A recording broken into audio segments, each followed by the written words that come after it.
This is Bibhuti. He is a traditional stone carver.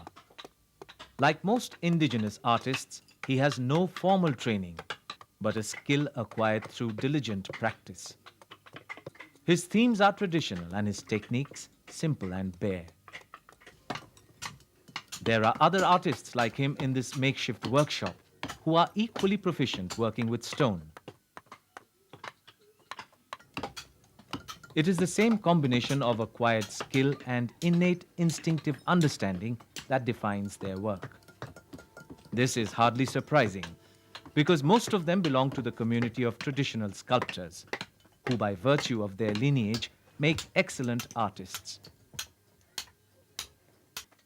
For the last 2 years, Bibhuti is perfecting his skills in this workshop belonging to Indramani Maharana, the master sculptor. Indramani has accepted Bibhuti as his student. Indramani, too, belongs to a community of traditional sculptors from the Lolitagiri region near Cuttack. A prolific artist, he is one of the leading figures of the most dominant school of Orissan sculpture, a tradition with a recorded history of 1,500 years.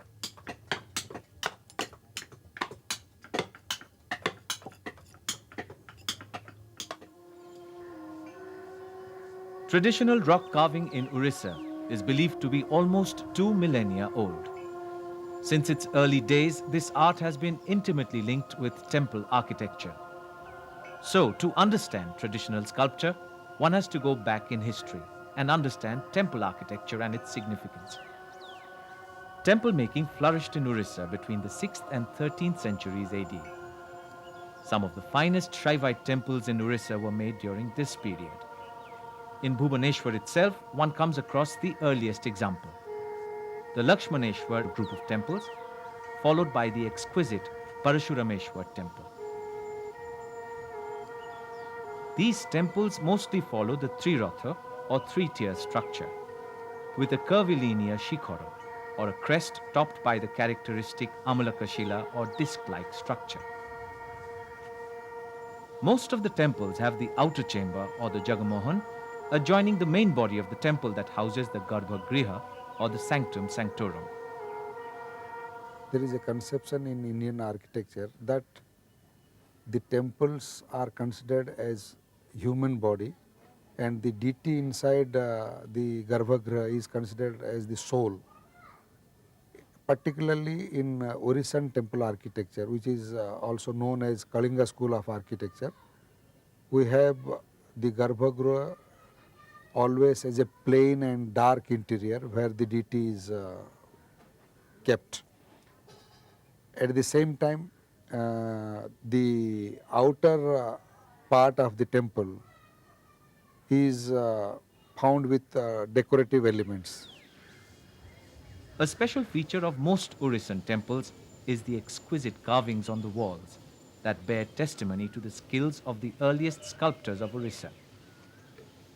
These are mostly bold relief and also three-dimensional sculptures that evoke various Puranic, mythological and other traditional subjects.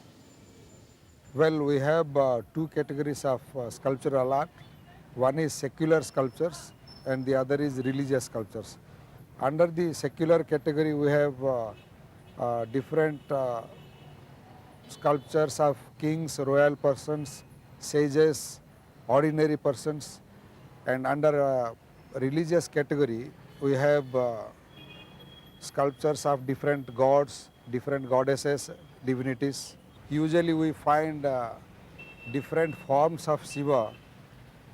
Then the Shiva Parivar deities such as Ganesha, Kartikeya and Parvati, they are considered as religious sculptures pertaining to a Shiva temple. In a Vishnu temple, for example, you have Varaha, Trivikrama, Narasimha images and other images related to Vishnu, they are considered as religious. Now, in case of a Buddhist monument, we have Buddhist sculptures of Buddha, then Avalokiteswara, Tara, all these relate to Buddhist religious sculptures. Similarly, we have Tirthankara and Sahasana Devi sculptures in case of a Jain monument. A special feature of most Orissan temples is the presence of three-dimensional figures of Jhampasingha, the leaping lion, and the Gajasimha or the elephant lion combination near the main gateway or sometimes on the crest. Along with the abundance of flora and fauna, there is a predominance of geometric patterns, lotus medallions, rosettes, honeycombs, and window motifs. But perhaps the most striking are the elaborately carved oval decorative motifs called bow. It is not only the sculpting style, but also the huge repertoire of subjects that connects the ancient tradition to its present-day representatives.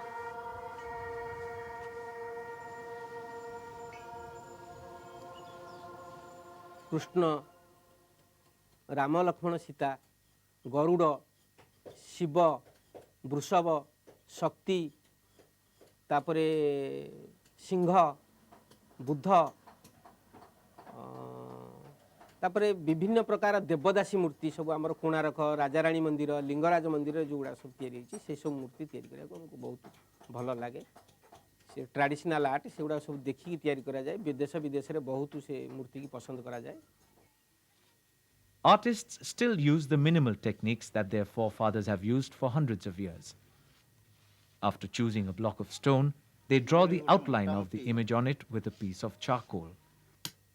The outline is chipped with a sharp chisel to define the edges and facilitate the carving.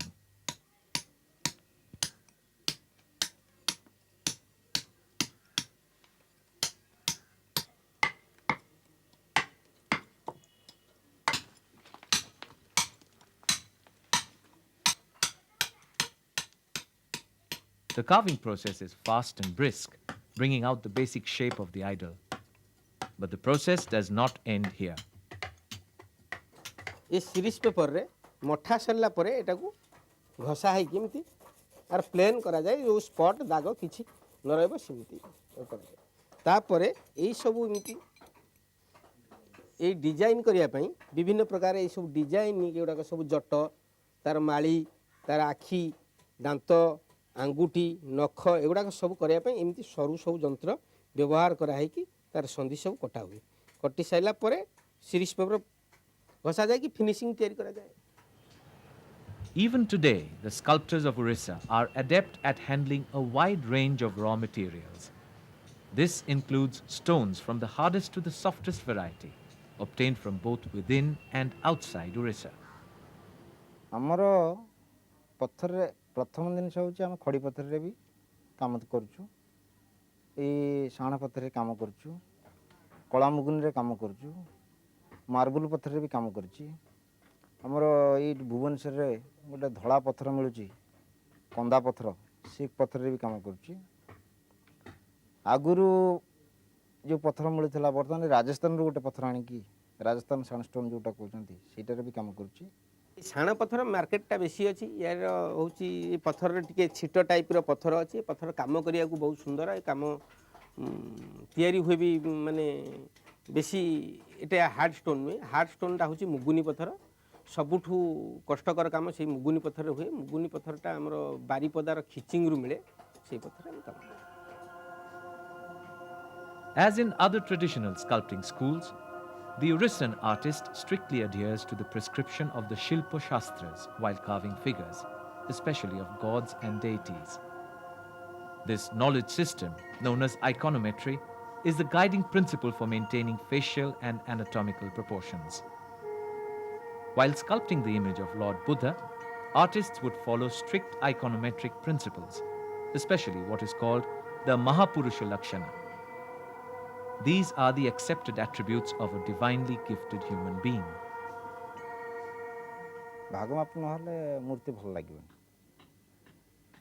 एक आम निजक निजे आगे देखा गोटे मनीष हूँ सात भाग अधे उच्चा तार हिसाब कले तार मुहटा जी मुह ठार छातीर मेन पॉइंट पर्यंत से मेन पॉइंट ठार नाभि पर्यंत से नाभि ठार जोनी पर्यंत से ताठारू आंठू ऊपर को रोचे से आंठू ठार तौक रोचे गोटे भाग गोटे ता तौक गोटे भाग आंठूर गोड़र गंठी पर्यंत गोटे भाग तार पाद रोचे अध भाग एमती 7.5 भाग में आम प्रतिमूर्ति तैयारी करूँ प्रत्येक मूर्ति से हिसाब से तैयारी करा जाए कि बुद्धंकर ठिया मूर्ति अच्छी ठिया मूर्ति कले आम से 7.5 भाग करूँ बसिया मूर्ति कले तार अंटा पर्यंत से 7.5 भाग हिसाब से अंटा पर्यंत करूँ तार कटीटा गोटे भाग करूँ मनीष बसले जमी तार हाथटा लंबेले तार उच्चा सहित सामान से भाई बसले भी तार ता हिसाब अच्छी से हिसाब से करा जाए बुद्धंकर जीवनी पढ़ले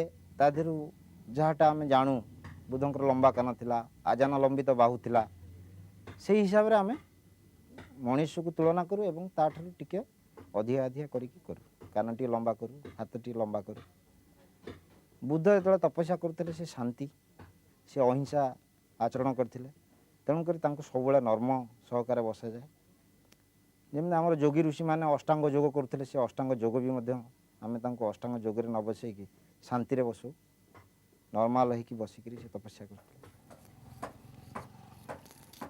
Over the years, Orissan sculpture has developed its own distinct identity that transcends traditional iconometric prescriptions. This has often been linked to the delicate handling of the roundness and volume, rare in the sculpting traditions of Central and South India, where angularity and elongation are more pronounced.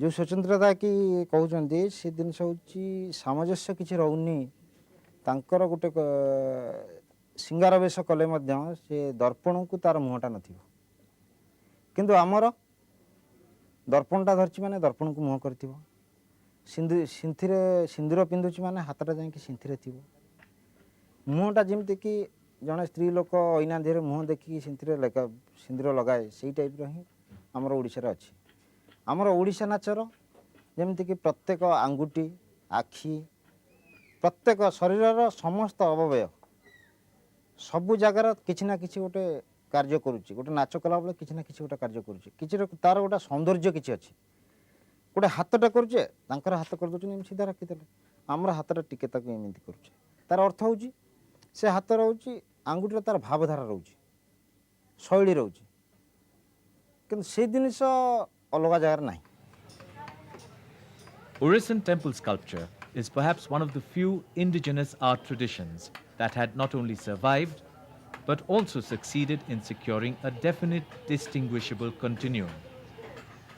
This would not have been possible without the brilliant conjunction of religion and art in the fascinating labyrinths of history. We have classical Orissan temple architecture which started from 6th century AD and almost ended in 13th century AD. But even after 13th century AD, when there was Muslim rule and Maratha, Mughal and British rule, continuously temple building activities were there in many places, many parts of Orissa. Even now, our traditional temple masons from Lalitgiri area, from Ganjam area, from Nayagad area, they go to many places inside the state as well as outside the state to construct temples. So this continuity of temple building activities has sustained the traditional craft persons.